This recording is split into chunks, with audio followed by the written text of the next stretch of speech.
natureza clássica versus natureza quântica. Esse é o primeiro vídeo de uma série de 3 vídeos sobre teletransporte quântico. Eu fiz esse fracionamento de 3 vídeos justamente para potencializar a didática e que vocês possam ter uma compreensão da melhor forma possível. Então, nesse primeiro vídeo, eu vou abordar a natureza determinística da física clássica versus a natureza probabilística da física quântica. A natureza determinística da física clássica e uma natureza determinística significa o quê? Significa que se eu tenho um sistema físico, nesse caso clássico, eu consigo, a partir conhecendo o estado em determinado momento desse sistema, eu consigo prever a evolução ao longo do tempo com uma certa precisão, tá? Então, antes que o determinado evento aconteça, eu consigo prevê-lo a partir do conhecimento, do estado, das condições iniciais em dado momento desse sistema. Então, por exemplo, eu vou criar uma situação aqui. Eu peguei um objeto, eu elevei ele a certa altura, certo? Está aqui meu objeto. Aí eu quero saber, o estado do objeto ele está em uma determinada altura,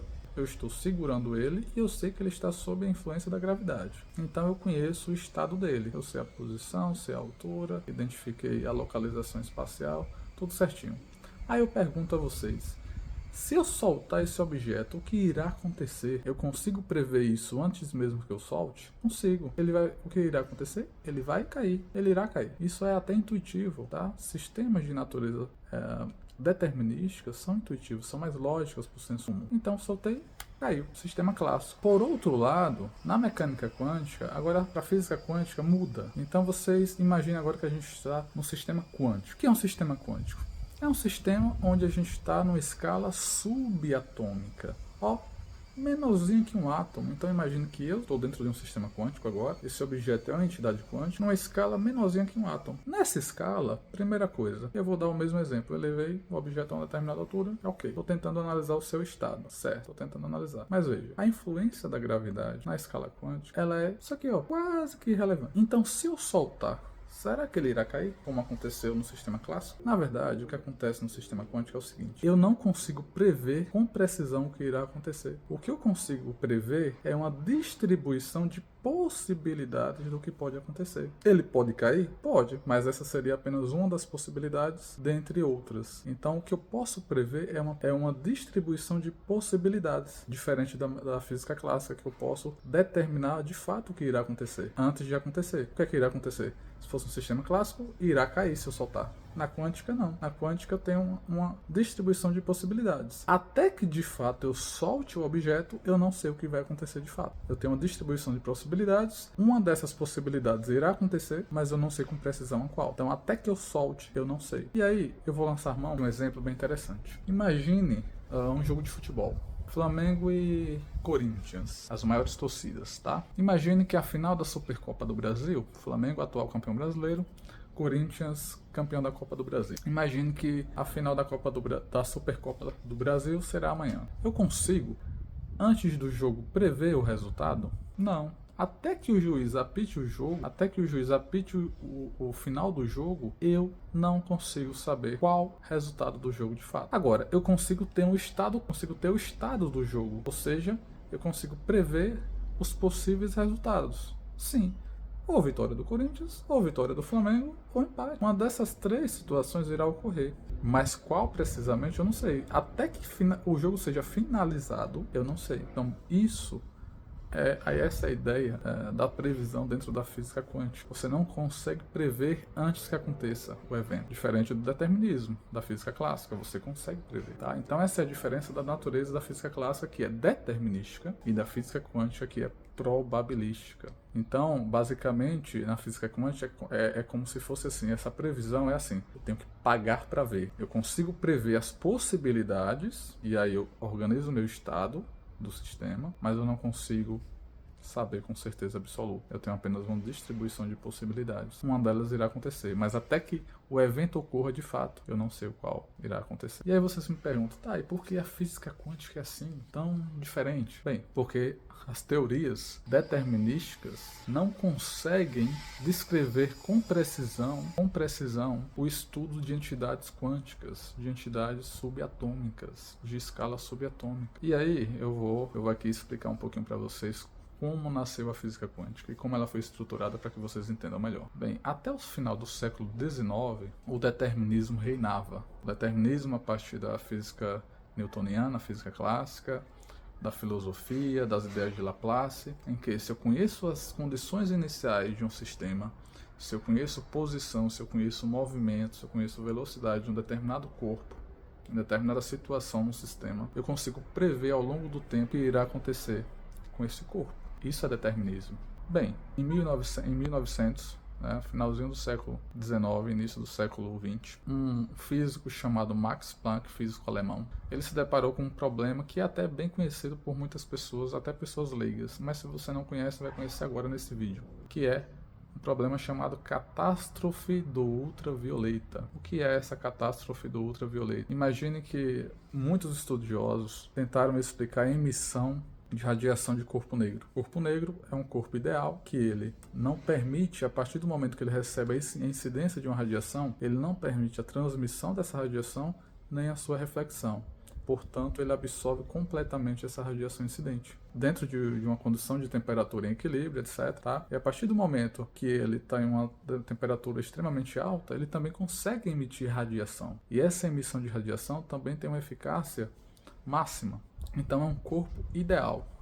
Eles queriam explicar o comportamento da intensidade dessa radiação do corpo negro. Do ponto de vista experimental, o que foi o que eles descobriram? As medições mostraram que essa intensidade de radiação no corpo negro, ela iria crescendo à medida que a frequência fosse crescendo, ou o comprimento de onda fosse diminuindo, dentro de uma determinada temperatura, ela iria crescendo, atingiria um pico e depois decresceria. Mas o modelo, a ferramental matemático-analítico para modelar essa questão experimental, não conseguiu reproduzir de forma satisfatória e precisa. O que acontecia? Iria crescendo essa intensidade à medida que a frequência fosse crescendo, mas aí quando chegava no ultravioleta e para mais do ultravioleta, explodia para o infinito, ou seja, iria produzir uma energia infinita, mas isso não corroborava com a natureza, com o experimento, que é o atestado da natureza, do que ocorre na natureza. Então a física determinística conhecida, a física clássica conhecida até então, não era suficiente para conseguir descrever o que a natureza expressava para esse caso. Bem, e aí o Max Planck, ele teve a brilhante ideia de abordar de forma diferente. Então ele percebeu que em processos microscópicos a energia funciona a partir de saltos discretos, pacotes discretos de processos. Então a energia ela é quantizada em 1900 por Max Planck. Ele traz o conceito de quantização de energia para sistemas subatômicos, sistemas quânticos, e aí eu tenho a energia n igual a 1, n igual a 2, 3, de forma discreta. Não tem mais aquele comportamento, aquela tentativa da descrição do comportamento contínuo. Bem, a partir daí, quando Planck trouxe essa nova abordagem, aí sim, a descrição analítica, matemática analítica, corroborou, convergiu satisfatoriamente com uma precisão absurda com o experimento. A intensidade da radiação, ela evoluía até atingir um pico, depois decrescia para altas frequências. Em 1905, o efeito fotoelétrico foi um outro marco importante. Embora a contribuição do Max Planck seja uma contribuição extraordinária, ainda não mostra a natureza probabilística da física quântica. Mas a física quântica já nasce ali, porque é uma abordagem não clássica, mas ainda não mostra a natureza probabilística. Em 1905, o efeito fotoelétrico, estudando o efeito fotoelétrico, o Albert Einstein, e o efeito fotoelétrico é o seguinte: eu tenho uma incidência luminosa, e essa incidência luminosa incide sobre um material, é capaz de ejetar elétrons desse material. E o Einstein, ele mostrou o quê? Mostrou que justamente o raio luminoso, para a ejeção de elétrons, não depende da intensidade do raio luminoso, mas sim da frequência. Para além disso, ele mostrou o seguinte, que a luz é composta por uma unidade fundamental chamada fótons. E esses fótons têm natureza corpuscular, ou seja, de partícula. Portanto, a luz teria uma natureza de partícula corpuscular. Mas isso vai de encontro, confronta a ideia centenária, que em 1801, um século antes, o Thomas Young, ele tinha um experimento que ele realizou, ele mostrou a natureza ondulatória da luz, mostrando a interferência da luz. Ou seja, a interferência é uma propriedade ondulatória, portanto a luz já se sabia que tinha natureza ondulatória. Mas aí Einstein mostra que a luz tem natureza corpuscular também. Ou seja, quebra ainda mais o determinismo dentro da mecânica quântica. Por quê? Porque você tem uma entidade física, uma entidade da natureza, com duas naturezas, com duas identidades. É como se você tivesse uma identidade e outra identidade ao mesmo tempo. Isso é contraintuitivo, isso é não determinístico. Para além disso, o estudo do efeito fotoelétrico, e a partir do experimento, mostrou-se o seguinte, que se eu tenho dois fótons idênticos, se um deles é capaz de ejetar elétrons, não necessariamente o outro é capaz. Um pode ejetar elétrons e o outro não. Isso é contraintuitivo, contra-lógico, contra-determinismo. Então é uma das primeiras evidências não determinísticas da mecânica quântica, certo?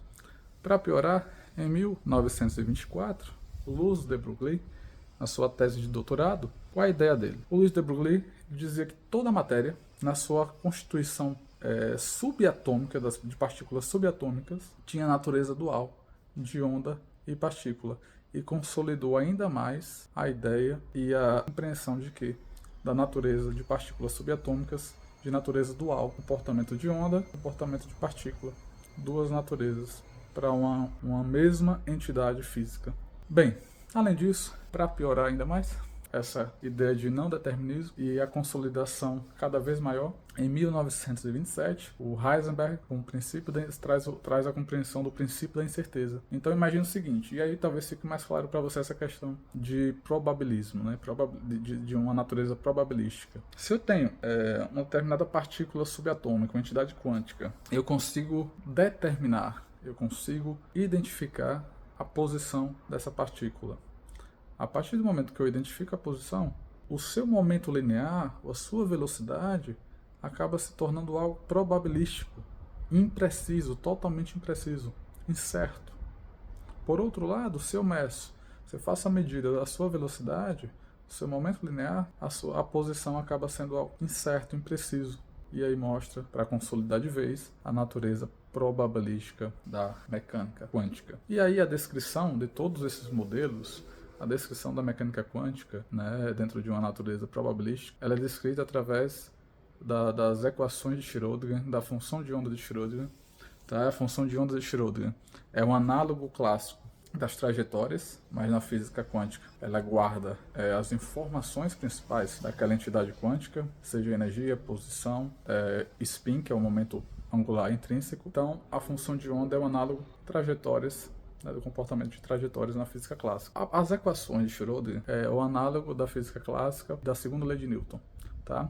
E essas equações de Schrödinger, elas modelam a partir da função de onda a evolução ao longo do tempo dessas entidades quânticas, dessas partículas subatômicas. Lembrando que essa previsão não é determinística, é uma previsão probabilística, que vai ser apresentada através do estado quântico. Então, o estado quântico vai apresentar aí essa distribuição de possibilidades, de probabilidade do que pode acontecer com esse sistema quântico ao longo do tempo. E até que se meça, até que se faça a medição desse estado quântico, não se sabe o que irá ocorrer. Sabe-se que irá ocorrer uma das possibilidades dessa distribuição. Bem, então nesse vídeo eu gostaria de trazer esse entendimento. E claro que o camarada chamado Albert Einstein, ele não ficou muito feliz com essa ideia, né? Ele não aceitava de jeito nenhum, ele era birrento pra caramba. E ele não aceitava de jeito nenhum que a física quântica fosse descrita como de natureza probabilística. Para ele, Deus não joga dados com o universo, era o que ele dizia. Então, ele juntamente com os camaradas, eles propuseram o paradoxo como uma tentativa de salvar o determinismo para a mecânica quântica. Mas esse paradoxo casa com a parte 2 dessa série de 3 vídeos, ou seja, casa com o que será gravado para o segundo vídeo, que é sobre emaranhamento quântico. Tá? Para entender o emaranhamento quântico, é importante entender esse paradoxo. Então eu vou abordar esse paradoxo no próximo vídeo. Tudo bem? Então espero que vocês tenham gostado. Espero que vocês tenham entendido de uma forma satisfatória, pelo menos. E é isso. Por hoje é só. Desejo um Feliz Natal, um Feliz Ano Novo. Saudações.